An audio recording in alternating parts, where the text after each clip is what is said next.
Welcome to be a Mensch. We are doing Ethics of Our Fathers, Pirkei Avot, and this week we're going to be doing Mishnah Bet, or Perek Bet, the second chapter, Mishnah Vav, the sixth Mishnah. Why don't we get started right away by jumping into it? Baron, you want to read for us the Mishnah? Yeah. Okay, where are we at? Hillel also, that one? Saw, no? Yeah. Yes. Hillel also once saw a skull floating on the water. He said to the skull, Hashem always brings justice in the end. Because you drowned others, you were drowned. And those who drown you will eventually be drowned as well in retribution for drowning you. Okay. So we are in the middle of Hillel. In other words, we've been saying statements that Hillel taught us, and teachings that Hillel taught us. And last week, I think we had our first, 2 weeks ago, we had our first one where he said, don't separate yourself from the community, etc. Don't judge another until you come to his place. Last week, we had a whole bunch of if this, then that, right? If you are an unlearned person, then you will never be able to be pious and a chassid. If you are too shy, you won't be able to learn. If you are too quick to be angered, if you care too much about your ego, then you'll never be a good teacher, etc., etc. And today we have an episode. In other words, instead of a teaching, we have a story. Hillel is once walking along the riverbank and he sees a skull floating on the top of the river. And he starts a conversation with it. Right now, this story is so bizarre. I don't know how many of you, we've all walked along river banks. Yes? Can we agree? Yep. Okay. Can we also all agree probably none of us have seen skulls floating along them? Correct. It's true. Please don't say yes. Please don't say yes. Okay. Nobody has ever seen a skull. Okay, now let me ask you a question. Imagine for a moment if you did see a skull floating along the river, right? Would the first thing that pops into your mind be, let me talk to it? No. Probably not. Probably not. But here we have Hillel is talking to the skull that is floating along the water. And he talks to it as if it is alive. And he says, because once upon a time you drowned someone else, that's why you drowned. And those who drown you will eventually be drowned. Okay, so let's talk about this for a second. For starters, here we have a powerful lesson with regard. I asked all of you what would be your first reaction if you saw a skull floating along the river, and you said it would not be to talk to it. But here we have a powerful lesson about what exactly should be our reaction when we see strange things in life, right? So, and not just strange things, but when we see anything. We all know the famous thing about Shem Tov teaches us that the world was not created once and then continues to stand in existence, but rather that the world is constantly being recreated at every moment. One of the extrapolations from that, or one of the results of that, is that we also recognize that anything that we see in this world is not happenstance. In other words, if I happen to be walking along the riverbank and I happen to see not a skull, I see, I don't know, something else strange going on, right? Yeah. Or I'm walking down Lake Avenue or Colorado Boulevard and I see something strange, or something not even so super strange, but different. There is something here. We have to recognize that Hashem has recreated the world at every moment, and that in this moment, there is something for me to see. There is something for me to learn. There's something for me to teach. There is something that I was meant to see about this particular moment. This goes even about random occurrences that we are seeing. And by the way, the Baal Shem Tov spent the rest of his life defending this statement, because his students would come to him and say, Rebbe, we saw, here's one example. Rebbe, we saw some non-Jews, some crusaders, carving a cross out of ice. How can that possibly be a lesson in how we serve God? How can that possibly inform us or teach us anything? Right? And then the Alter Rebbe went on to explain to them what sort of lesson that can be for them. And he trained them throughout the rest of his life. He trained his students to use their eyes to see in this way. And since then, Chassidim have been attempting this. Obviously, we'll never fully be able to do this, right? We'll never fully understand all the myriads of things that we see throughout our lives, etc., why they were meant to inform us and how they're meant to shape us. All the layers. Never mind how any being, because as a human being, this is impossible to comprehend, right? How could we ever, if we were designing a world, there's no way we would ever be able to keep all of those details in mind and have it all work. You know, I have a challenge even creating a Sudoku board and making all of the numbers work with each other, right? There's no way I'd be able to create a whole world with all those details. But we believe that Hashem did. And that's why it's so important to take a lesson from everything we see. Now, Hillel does something even more ingenious. He uses this situation where he saw a skull floating along the riverbed to teach his students something powerful. And what is that? That is divine retribution. Before we dive into it, this is the text here in Living Lessons, which I'll ask you to read, Arnold. But before we do so, let me read for you a quote from Sota. Okay, not read for it. I'll say it off the top of my head because it's one of the more famous ones, and I have it in my head. Says the Talmud in Sota. I think it's on page 7. B'mida she'adam moded ken modedin oto. It's like one of these tongue twisters. It has the word moded in it like 4 or 5 times. It means to measure. By the measure with which one measures another, so does God measure him. In other words, the same way that we interact with other people, if we are kind people, then Hashem chooses to deal with us in a kind way. But not just that. If we choose to do something negative, Hashem says, I'm going to punish you, but I'm going to punish you with a punishment that's appropriate for, in the same measure, in the same manner, in the same way that you are doing something negative, I will find some way to punish you in the same way. Or in the story of Hillel here, he looks at the skull and he said, the same way you must have drowned someone, and that's why Hashem is drowning you. Now, to be clear, Hillel didn't know this person, and he doesn't know the backstory. And it's possible that what he said was incorrect. Could be that person actually didn't drown. Could be they died of some other cause, but Hillel is using this as an opportunity to teach his students that Hashem always judges in the manner in which we judge others. So if this skull was drowned, then it must be because they drowned someone else. No, probably because Hillel was such a holy scholar, he probably hit the nail on the head. But this doesn't mean that every skull that's floating along the river must have drowned someone, right? But that's the lesson that he's choosing to teach them. And in a moment, I want to get to why. But first, Arnold, you want to read for us? Yeah. Hashem deals with the person's mida. Mida keneged mida. Keneged mida. In the manner that the person deals with others. Yosef Hasadik personally took care of his father's body after his passing so that it would be done by the most honorable person of that time. In return, he mentioned that same care by an even greater person. He merited. Oh, he merited that same care by an even greater person. Moshe Rabbeinu, which was Moshe Rabbeinu. In turn, because Moshe Rabbeinu gave Yosef's body the great honor of being tended by the greatest men of the time. He merited this. His body was taken care of by someone even greater, Hashem himself.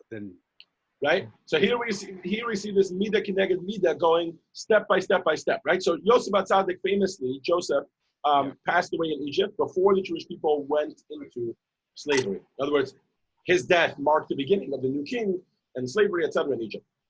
So Joseph was buried in Egypt.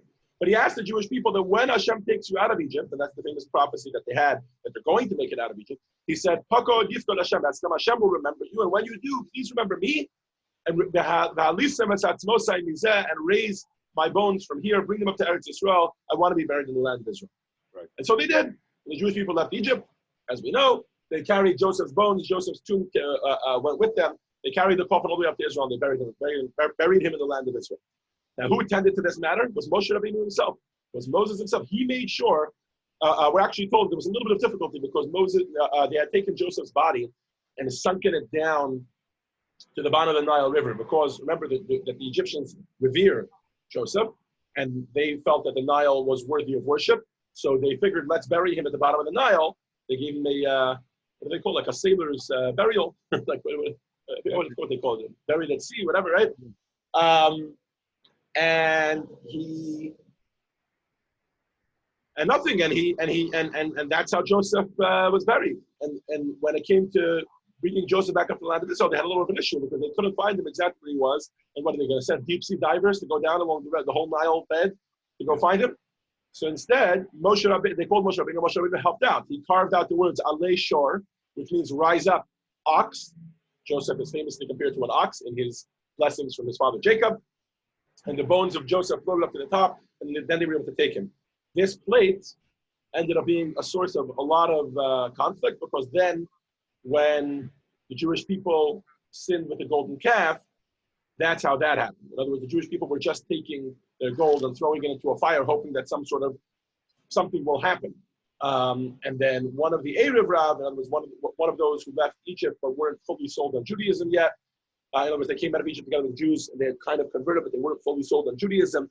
They came and they threw this plate into there, which said on it, Alei Shor, rise up ox. And that's why a golden ox came out of the fire. But leaving all that aside for a moment, the fact is that Moses was intimately involved in returning Joseph's bones to the land of Israel, making sure that he had a proper burial. As a result,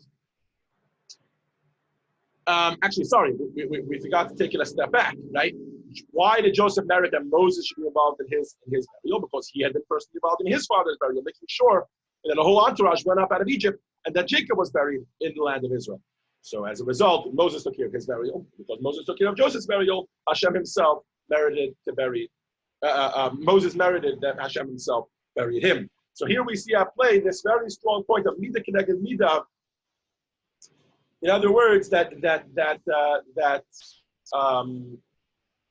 Hashem always deals with us measure for measure. Here we see the positive. Hillel is teaching us the negative, but it's true in both instances. Right? Now, hold on. Someone's ready to come in. Welcome, Stephanie. Good to see you. Stephanie.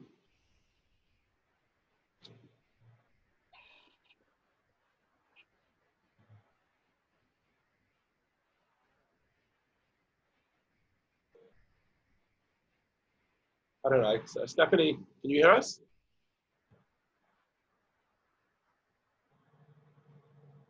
Stephanie? Yes, I'm here.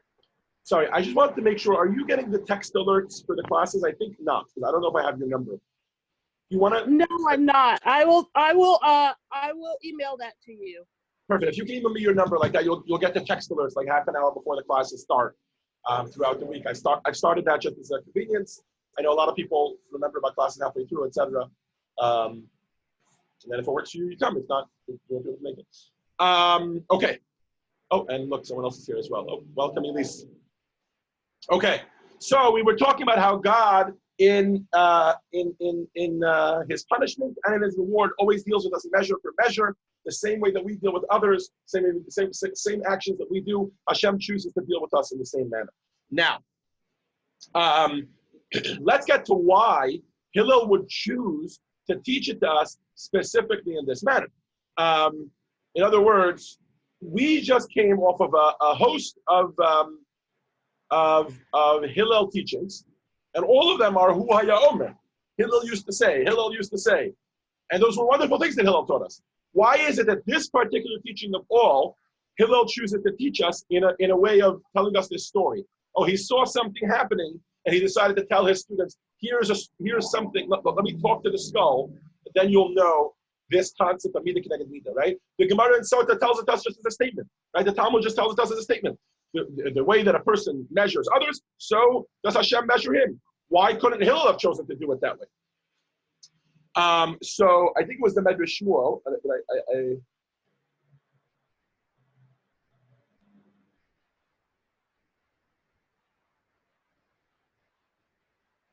sorry, I'm just looking at some of my notes, but I think it was the Medrash Shmuel. If not, it may have been the Tosfos Yom Tov. One of the commentaries, Pirkei points out that this is a very tricky statement. You've got to be very careful with this, right? Let's take Ron as an example. Ron, imagine you're walking down the street, me and you together, and I see you trip over a branch and something, whatever, you graze your knee. And I look at you and I say, Ron, you must have done something. Have you ever grazed someone else's knee? Maybe that's why Hashem is grazing your knee. How would you feel? I don't know I probably think, I don't know about that. Never mind the fact that even if it was true, you might feel very judged. Who's this rabbi and why is he judging me so strongly, right? We have to be very careful when we say this statement, right? I'm sorry for using you as an example, Ron. You'll have to forgive me. But Hillel knew this point. Hillel knew he recognized this sensitivity, which is important with this statement. And he didn't want to say it to anybody, and he didn't even want to say it as a statement in general. Let's even talk about just saying this statement without anything else, right? Imagine I were a rabbi, and I got up in shul, 75 people in shul, regular Shabbos, Chabad Pastina, and I get up at the podium, Rabbi Anoka's out of town, and I say this statement in a sermon. I say, by the way, everybody should know And anything negative that ever happens in our lives, it's always because of a result of something negative that we did in our lives. And Hashem is judging us midah k'neged midah, measure for measure. I would be sure to have somebody come up to me afterwards, and I don't know if it would be somebody suffering from cancer, or somebody who just lost a loved one, or if it would be someone, emotionally, that's a very hard thing to digest. It might be true, by the way. It might be true about somebody who's suffering cancer, and it might be true about someone who just lost a loved one. But I would never be the person to say that, and not only that, we never have the right to say that, and even the person themselves maybe shouldn't be saying that. Hillel knew that this was a very sensitive topic. And so he chose, therefore, to teach it to his students in a way where he spoke to a dead skull. There's nobody that could be offended. And he didn't even know if it was true about that skull. And he says to that skull, I want you to remember that everything in this world that happens is midah k'neged midah. Everything that happens is measure for measure. Now, if a person chooses to look at a negative situation in their lives and use that as a way to do teshuvah, that's great. They shouldn't let that rule their lives. They shouldn't let them become depressed over it. But if they want to use that as a catalyst for doing teshuvah, that's great. But for us to tell it to another person, it is never our position to tell that to another person. As Hasidim, we know that paramount to everything else is opposite Yisrael, is loving a fellow. There are ways to tell someone off or to move someone towards the correct person without telling them off. Interestingly, this past week, in one of the Hayom Yoms of this past week, we learned about the mitzvah. It was because it was in 2 weeks ago's Parsha. We learned about the mitzvah of Hocheach Tochiach Tamitecha. That one should rebuke his fellow. If you see someone doing something wrong, you should tell them off, right? Yeah. But the Hayom Yom points out that immediately preceding that commandment to tell someone off, we immediately before that have the commandment of Lo sista tzachich b'vavecha. You should not hate your fellow in your heart. In other words, a prerequisite, a pre-existing necessity before you tell someone off is to make sure that you have complete love for him, because otherwise your words will not be accepted. And then the pasuk finishes off, and then you will not be a sin upon him. Because easily, when you try to fulfill the mitzvah of warning someone else, you see someone doing something negative, and you tell them, oh, that's not a good thing to do. You are treading on thin ice. You can easily embarrass them. You can easily, as the Torah calls it, carry a sin. Why? Because then you'll tell him something, he won't listen to you, and you'll be a part of it. But if we choose to do it out of love, then words that exit the heart enter the heart. When words leave our heart, they penetrate someone else's heart. So that's why before we warn someone else, we have to make sure before we tell someone else off, it has to come from a place of love. Let's end off with a story on this. Let me just bring up the second page. A story on this topic. Ron, you want to read for us? There was once an elderly man whose son did not care for him properly, but left him instead to live with the poor people of the city. One cold winter day, the old man was sitting with his poor friends when his grandson passed by. He pleaded with his grandson to ask his father to send him warm clothing to protect him from the freezing weather. When the grandson relayed the request, his father said, "Go up to the attic where you'll see a coat hanging on a hook. Take it and bring it to your grandfather." The son climbed up to the attic where he found an old, worn-out garment already full of holes. Greatly disturbed by the way his father was treating his grandfather, he tore the garment in half. When he came down carrying half of a garment, his father asked, "What is this? Why did you cut it in half?"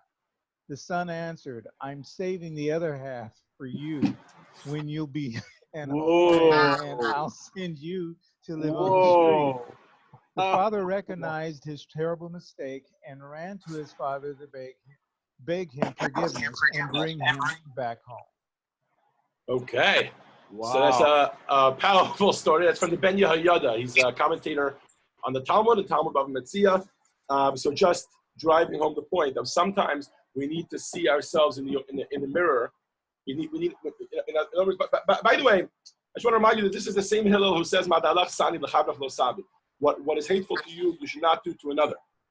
Sometimes it takes telling someone that strong statement of, "Would you like to be treated that way?" And then they recognize that they wouldn't. There's another story. There's another analogy that's given for this. I didn't prepare to say this, but it's occurring to me now as we're talking, so I'll try to get it right. But if I get the details wrong, you'll pardon me. Chassidim would say that when a person after a person passes away and they come up to heaven, they will show him someone else, and he'll see someone doing something negative, and they'll ask him, "How would you judge this person?" And he'll give his judgment, right? And then it'll come his turn to be judged, and it'll turn out that he was actually judging himself. Why? Because he also did that same scenario, that same situation. But it's hard, whenever it comes to judging ourselves, we're very bad judges, right? We always have personal bias. We always say, oh, I'm doing fine, right? Oh, the reason I did it is because of X, Y, and Z. I have excuses, I have reasons, that's why I did it, and that's why I really shouldn't be punished. But sometimes when we're told, tell us what we should do to this other person who did so, right? We try to be as just as possible. And then when it's flipped around at us, all of a sudden we're forced to look in the mirror and have a personal reckoning of the fact that we may actually have done something negative. So let's end off with a little l'chaim on my coffee. That we should never need to come to such things. We should always be able to tell ourselves in our own mind, recognize the good and evil, and see what's right and what's wrong. We never need to come to all these parables, whether it's a skull floating on the water, or our sons telling us about our fathers, etc. L'chaim, l'chaim. Thank you all for joining us. Thank you. Thank you, Rabbi. You got it. Nice short class.